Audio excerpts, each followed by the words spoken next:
everyone, welcome to Local Leads. My name is Rich and I'm going to be your host today. Today we're going to cover basic training. But before that, I'm just going to kind of give you a framework of what we're going to talk about. So first we're going to talk about the insurance industry as a whole. We're going to talk about what leads are. If you've never been in the sales industry, what is a lead? How leads are produced, why agents are going to purchase leads versus other marketing, the challenges that those agents face purchasing leads, and then we'll go ahead and wrap up. So let's go ahead and get started. The insurance industry as a whole, the reason I want to go over this is just to show you the magnitude of how much money is out there. The insurance industry spends billions of dollars on advertising every single year. And when I say billions, I mean multi-billions of dollars. Have you ever asked yourself when you're sitting watching TV at night why every other commercial is a commercial with a gecko trying to save us money on your car insurance? Well, the reason is because it's very, very profitable. Insurance is a game you really can't lose at. So it's very profitable for both the company and all of the local agents that are selling the insurance. Okay. So, in the insurance agents and the company really have two goals that they need to accomplish. One is they need to keep their agents on the phone quoting and closing new deals. Okay. The lifeblood of any business mostly is new business and then repeat business. And just like I think about it, we pay our car insurance every single month, along with a lot of other insurances that we pay as well. Okay. The second thing is they don't want to spend an arm and a leg doing it. They need to keep them on the phone for a fair price. Okay. The next thing we're going to talk about is what is a lead, okay? So a lead is just a consumer that's interested in a product or service. So right now, if you're sitting at home watching this video and you maybe look out your window and you notice you need new windows, you jump on, Google, type in I need new windows, and poof, you are now a person that is a lead that is interested in new windows. Same thing with the insurance industry. You might jump on Google, type in auto insurance, and guess what? You can input your information to get an insurance quote. So really a lead is just defined as an interested party that is looking for a product or a service, okay? The next thing we're going to go over is how are these leads produced? I just mentioned one of the ways just a second ago about Google, and you can jump on and type in free auto insurance quotes or free life insurance or health insurance, or there's a lot of different things that you could be typing in. But the way leads are produced overall are multiple ways. So, you can have the internet, email marketing, billboards, radio, TV, telemarketing, people doing door knocking, meeting you out and about. You name it. There is another way to generate leads, and somebody out there is making money doing it. Okay. Now, with all of the technology advancements, aka the internet and the smartphone, about 73% of insurance policies, new insurance policies over the last couple of years have started on the internet. So that's where most lead companies are going to focus, is internet advertising, because as statistics show, 3 out of 4 people start their new policy online. Okay.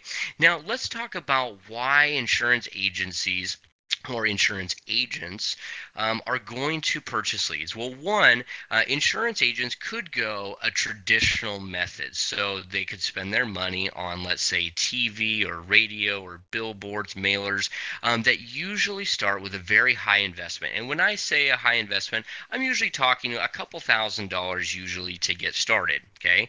Another way they could go is online advertising. A lot of insurance and local business owners feel like they want to take a stab at being an internet marketer, so they might go ahead and figure out how to put up a website, maybe start a Facebook page or LinkedIn or Instagram. But one of the biggest things with doing that is you have to learn it, and most insurance agents just don't have the time and they don't have the money to outsource it. So for a local insurance agent that doesn't have deep pockets, there's only a few options. So leads you can start with almost zero cost up front, okay? And they can also pay as you go. So you don't have to make giant deposits of $2,000, $3,000. You pay as you get leads, okay? The next thing is that there's no management. They don't have to keep learning and ongoing. The lead shows up in their email and on the phone, and they just have to worry about quoting and closing that lead, okay?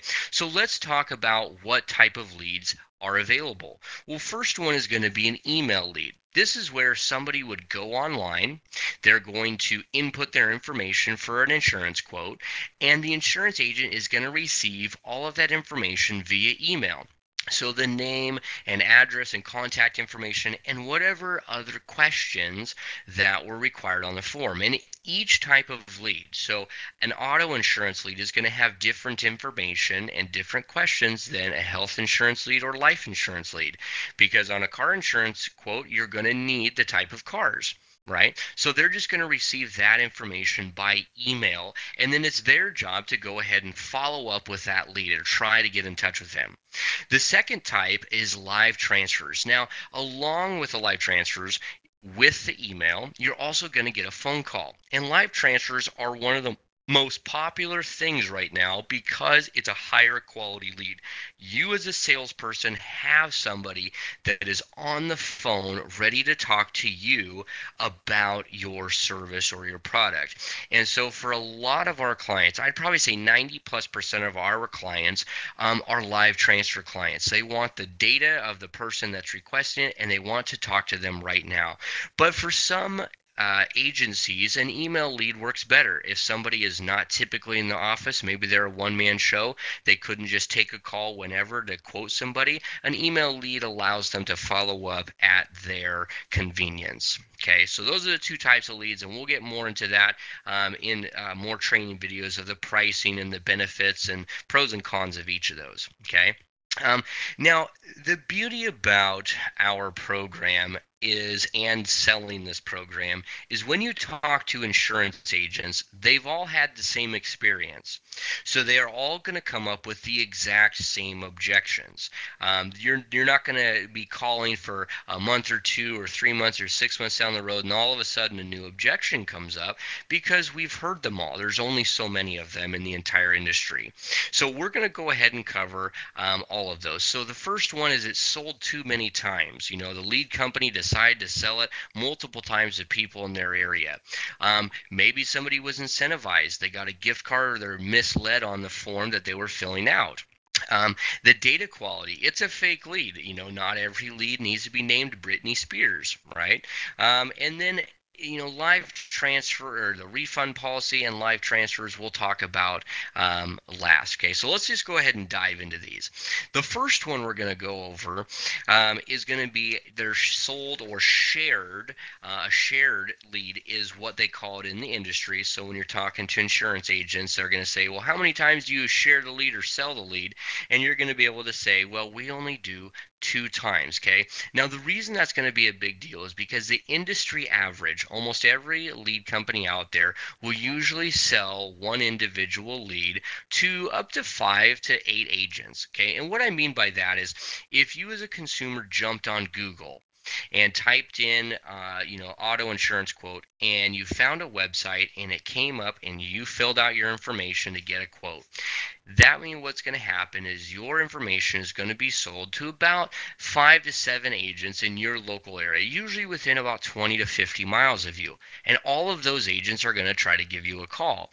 And for the consumer side, it sounds like a good deal. Hey, I want multiple quotes for car insurance. There's no reason to pay extra for car insurance, right? It's like paying the same amount for or a different amount for the same exact brand of cheese at the grocery store at 2 different group. Why pay $5 when you could pay $4 for the exact same brand? Insurance agents and insurance industry banks on you not shopping. So for a lot of us, we want those quotes.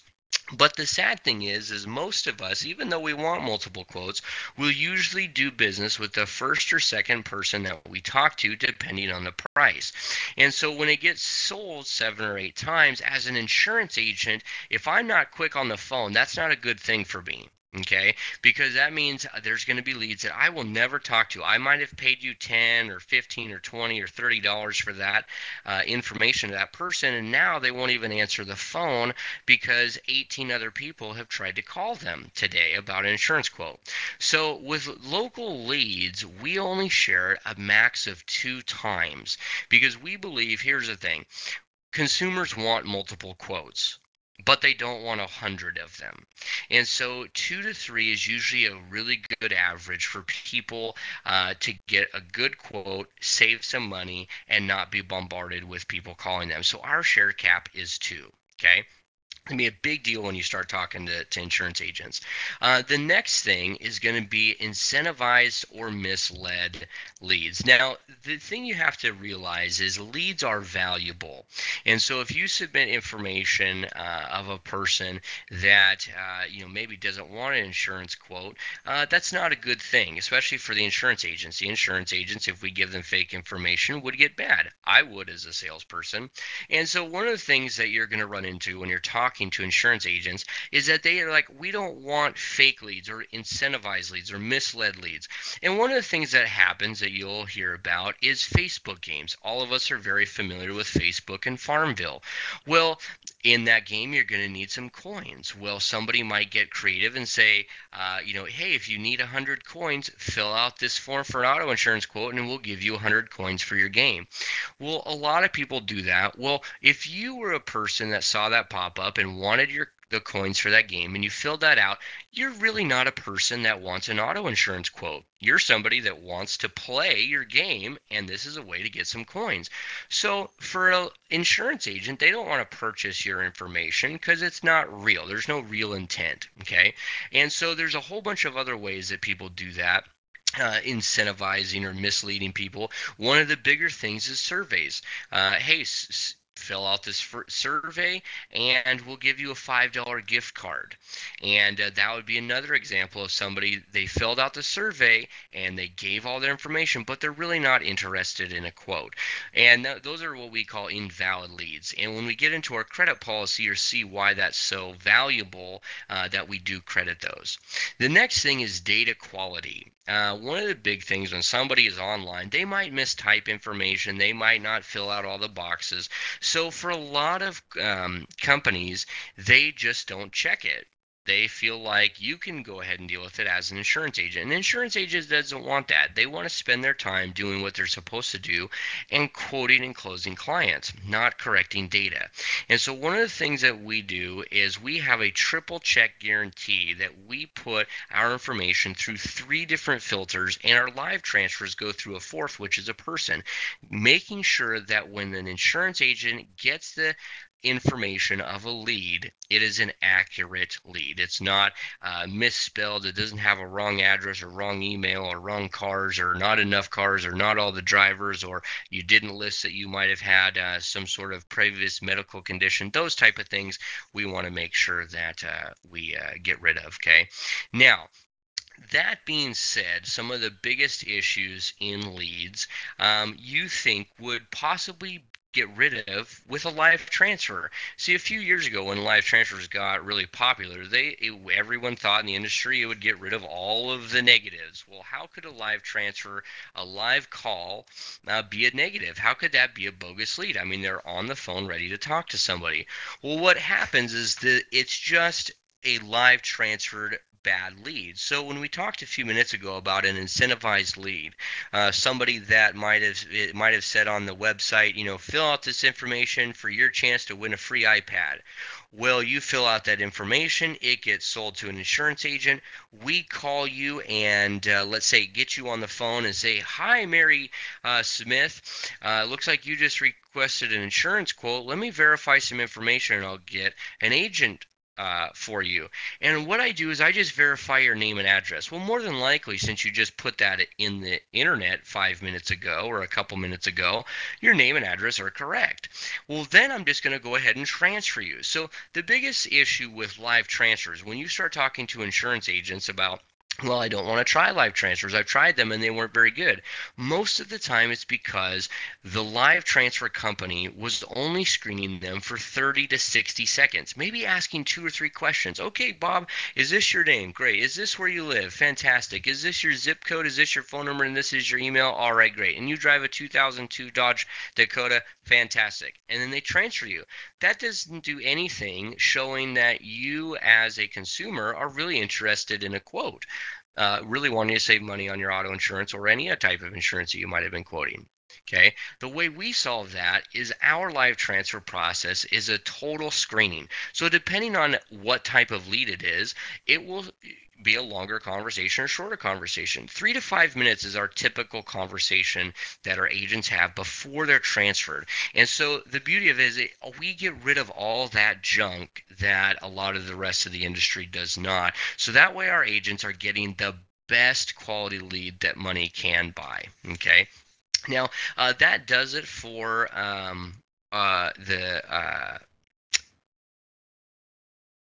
objections besides the refund policy. And this is really where we're going to focus for a minute, because this really what comes down to making it where we are a better lead company versus a lot of the industry. And this is where a lot of us here at Home Office look at that we have an edge on everybody else is our refund policy. And the reason is because most industry standards is the only way a lead company is going to refund a lead is if the information is completely wrong. Let's say we talked about a few minutes ago, your data quality. What if you got a lead that was named Britney Spears? Well, more than likely, that's not a real person. The most lead companies will refund that. But let's say you put your information in and said you only have one ticket or one accident. Well, what's going to happen is once we pull your MVR, we're going to see that you have 4 or 5 accidents. Most lead companies, because you omitted that information, would not credit that. We don't believe that because most of us here or most of us in management have been from the insurance company or insurance industry at one time. We believe that if you can't quote a lead, then you shouldn't have to pay for it. And so I think we have one of the strongest and most transparent lead policies available out there, which once you start having conversations of with all these insurance agents about the negative things that they've experienced and how we can come in and make a long-term relationship with them because we're fair. We want them to make money just as much as we want to make money. Okay, so that's going to do it for our basic training. If you guys have any questions, go ahead and feel free to email us at affiliates@localleads.us. Other than that, we will see you in the next video.